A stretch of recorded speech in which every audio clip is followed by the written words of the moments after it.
passionné d'avoir un futur meilleur que le présent. Hey, what's up? This is Real Talk MTL. It's your boy Chris Nitty. Today, it's episode 10. Yeah. PS, don't forget, maintenant, from now on, ça sera du lundi au jeudi. Les émissions de Real Talk MTL. Lundi qui sera le weekly recap et jeudi qui sera des petits bails chauds qui se passent pendant la semaine. So yes, today what we're gonna talk about, don't forget first to like and subscribe as always. Cupidon, things went down with the cops again, les cops ne lâchent pas. Ça continue à essayer de tear down quelqu'un qui essaie de build himself up après un passé qu'il a eu pour avoir un avenir meilleur, mais malgré tout, ça apparaît que les policiers, eux, ils comprennent pas ça. Eux, ils jugent les humains par leur passé et c'est comme ça qu'ils vont juger jusqu'au futur. Si je vais vous montrer un petit extrait de la vidéo de Cupidon pour que vous puissiez sérieusement supporter cette cause car c'était quelque chose de très criminel de la part des policiers. Bon, ben, on est le 16 aujourd'hui.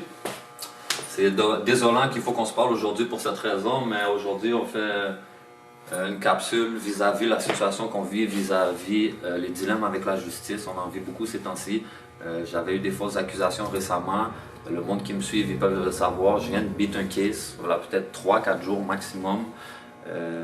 Donc je pensais que personnellement, je pensais que ça allait être les derniers dilemmes pendant un certain temps que j'allais avoir avec la justice. Parce qu'il avait essayé de mettre des fausses accusations sur moi, puis je pensais qu'en battant ce case-là, il allait comprendre que je suis loin de tout ça, je me concentre sur ma musique, je me concentre sur la boutique depuis qu'on est sorti de prison, puis du pen, tout le monde le sait, je suis sorti, ça fait à peu près 2 ans que je suis sorti du pen. Puis regarde, aujourd'hui on est à la boutique, vous savez très bien c'est où, puis je vais vous montrer une situation qui vient d'arriver, on va commencer ici. Dans le fond, il y a un groupe intervenant GTI. La police en fait, le groupe d'intervention GTI s'appelle, ou la SQ, ils ont débarqué à la boutique aujourd'hui, puis ils ont tout saccagé, ils ont tout volé. Vous pouvez voir là-bas, c'est ce qui nous reste. On avait du linge pas mal accroché partout, sur tous les crochets. Ça c'est du linge qu'on a ramassé, ils ont cassé nos affaires, ils ont mis le reste du linge qui nous reste dans un coin, ils nous ont volé plus de 75% de nos choses, en nous donnant comme excuse des excuses très bidons. On a un exemple ce matin dans le journal, quand la situation est arrivée dans le journal, ça disait qu'ils ont pété la place ici pour vis-à-vis des trucs de violence et de drogue. On a fait un appel à un avocat, puis dès que l'avocat a appelé le journal, ils ont tout de suite changé l'histoire. Puis ils ont changé l'histoire vis-à-vis qu'il y a juste une enquête vis-à-vis d'une boutique qui se passe en même temps qu'une autre enquête, parce que je pense qu'il y a une enquête sur la rue plus bas, puis là le journal avait mélangé. Donc c'est juste pour essayer de vous expliquer comment que le système est mal fait, que si tu n'as pas d'argent, puis tu n'as pas un bon avocat, puis tu n'as personne qui est là pour te défendre, puis tu n'as pas un bon moyen de défense, comment que le gouvernement en tant que tel et les médias du gouvernement sont présents pour me salir.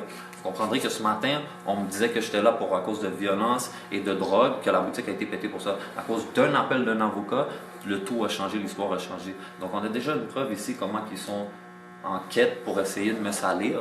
Puis à travers ça, ce matin, quand mon frère est arrivé ici, il y avait encore des policiers qui étaient sur la rue, dans leur caravane et tout. Puis dès que mon frère, c'est celui qui fait la boutique avec moi, il est arrivé sur les lieux, les policiers sont partis, puis ils ont tous fait des gros fuck you en rien, comme si c'est une blague.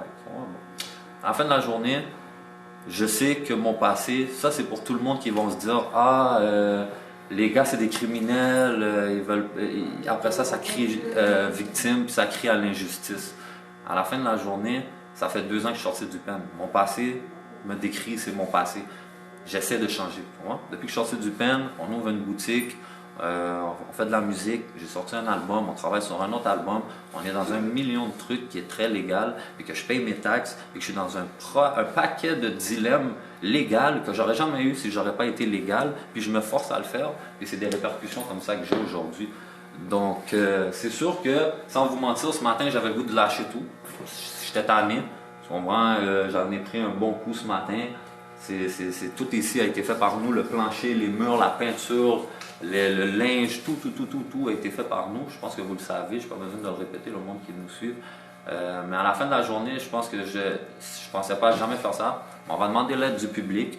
Moi, je veux dire, parce que là, on a une grosse situation. Il faut aller en cours, il faut payer des avocats, il faut racheter du linge, il faut déménager parce que j'ai changé de place, parce qu'ils ont tout cassé, ils ont été pissés en bas dans nos affaires, ils ont été très, très, très malpropres, ils ont fait des affaires très insalubres.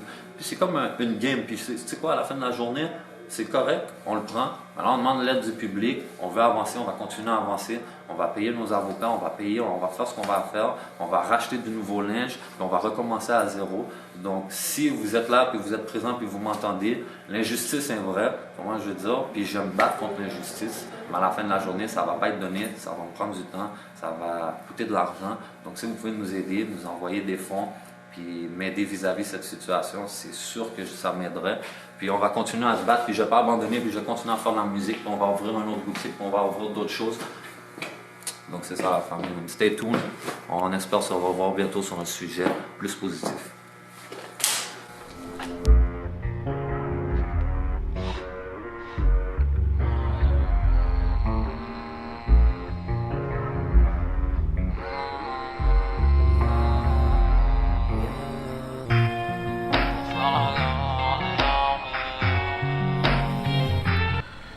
So yes, s'il vous plaît,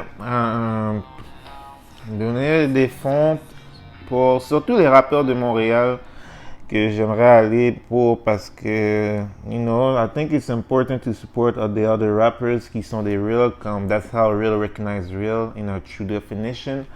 C'est de supporter aussi les rappeurs qui sont real, que pas parce qu'ils sont broke, mais parce que aussi stuff got took from them. Et si vous pouvez relate là-dessus, comme ce serait très apprécié que comme vous disiez, aider Cupidon à reach son goal de 15 000 $ pour pouvoir re-up après un incident assez tragique. Sincèrement, les policiers, ils ont dépassé les bornes et je ne sais pas quand ça va arrêter, mais si une chose est sûre, c'est que je serais très intéressé à savoir une solution pour que ces genres de situations ne continuent plus parce que c'est quelque chose qui aggrave surtout la société de 2020-2021. Les plus gros criminels, malheureusement, c'est les policiers. Alors, yes, do not forget, like, subscribe, commentez vos opinions. Don't forget aussi, partager cette vidéo pour que everybody hear it. C'est quelque chose de très important. I'm not doing it for me, I'm doing it for a real one aussi qui a vécu quelque chose de assez injuste. Alors, don't forget aussi aider Cupidon dans les fonds. And sur ce, guys, I'm out. We'll be back Monday. Peace.